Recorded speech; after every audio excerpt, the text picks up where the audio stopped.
Bonjour à tous mes élèves de CM1. Donc, nous allons continuer le cours à distance. Nous allons poursuivre le programme comme si on est toujours au sein de notre chère école Kaizen. Bien, notre leçon d'aujourd'hui est la conjugaison. Nous allons voir une nouvelle leçon de la conjugaison, le participe passé. Quand je dis le participe passé, cela veut dire que je parle du passé composé. Ce temps est appelé passé composé parce qu'il est composé de deux parties. L'auxiliaire être ou avoir plus le participe passé qui est le sujet de notre leçon d'aujourd'hui. Donc le participe passé est différent d'un verbe à l'autre. Ça dépend de l'infinitif du verbe. Par exemple, les verbes en ER, les verbes du premier groupe, leur participe passé se termine avec « et », comme dans cet exemple. Le mois d'avril est arrivé. Arrivé est le participe passé du verbe arriver, qui se termine avec ER à la fin. Les hirondelles sont revenus. Donc, revenus est le participe passé du verbe revenir. Donc, normalement, il se termine avec E. Mais pourquoi le ES à la fin? Pourquoi, à votre avis, le ES à la fin? Eh bien, parce qu'il s'accorde avec le sujet et parce qu'il est conjugué avec l'auxiliaire être. Les hirondelles est féminin pluriel. Alors, le participe passé doit prendre la marque du féminin et la marque du pluriel. Elle était partie en Afrique. On parle toujours des hirondelles. Donc, partie, normalement, le participe passé se termine avec I. Il y a le ES, donc le E du féminin et le S du pluriel, parce que le participe passé s'accorde avec le sujet qui est elle, le féminin pluriel. Elles ont construit leur nid sous la corniche.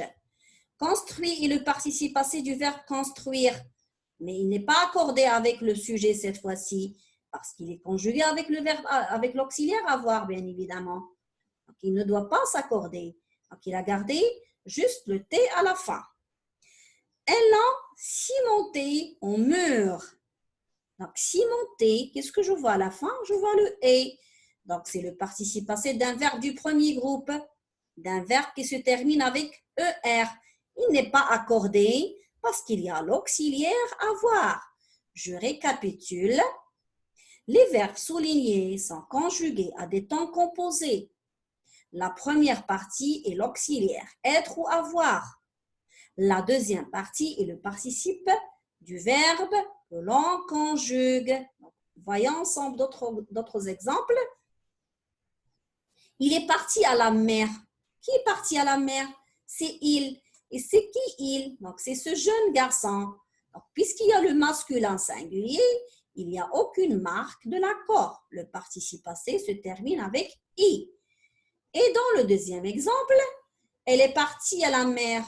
Qui est parti à la mer? C'est cette jeune demoiselle qui pleure.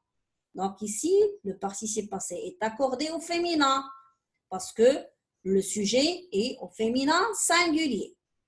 Dans d'autres exemples, donc les enfants sont partis à la mer, le S du pluriel, le sujet est au pluriel, le masculin pluriel, donc il y a le S du pluriel. Les filles sont parties à la mer, le E du féminin et le S du pluriel. Le participe passé ne prend pas toujours la même forme. Donc ici, on va parler des verbes qui se conjuguent avec l'auxiliaire être. Ils prennent 4 formes. Au féminin singulier, c'est le E à la fin. Au masculin singulier, il n'y a aucune marque de l'accord.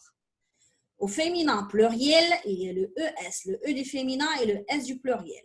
Au masculin pluriel, il y a le S du pluriel. Donc, partie avec E, partie sans marque de l'accord, partie avec ES et partie avec S. Je passe à la deuxième partie de la leçon. Voilà. Le participe passé. Alors, comment trouve-t-on la lettre finale du participe passé? On la trouve, on trouve la lettre finale du participe passé au masculin singulier en mettant celui-ci au féminin. Prenons par exemple le verbe offrir. Au masculin singulier, offert. Au féminin singulier, je rajoute le E du féminin, offerte. Le masculin pluriel, offert, je dois ajouter le S du masculin, le S du pluriel, pardon. Le féminin pluriel, je dois rajouter le E du féminin et le S du pluriel. Le verbe finir, qui est un verbe du deuxième groupe et se termine avec IR. Donc, il va faire son participe passé avec I. Donc, pour le masculin singulier, c'est le I. Le féminin singulier, je dois rajouter le E du féminin. Le masculin pluriel, je rajoute le S du pluriel. Et au féminin pluriel, je rajoute le E du féminin et le S du pluriel.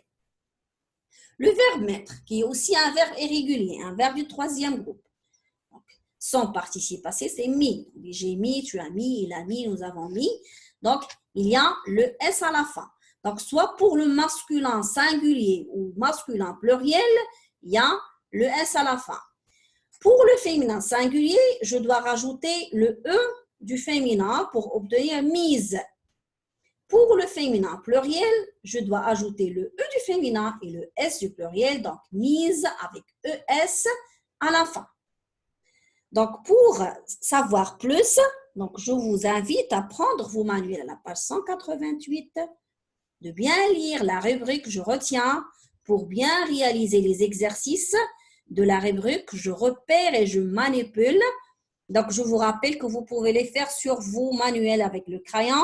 Donc, l'exercice 1, 2 et 3, page 88, 89.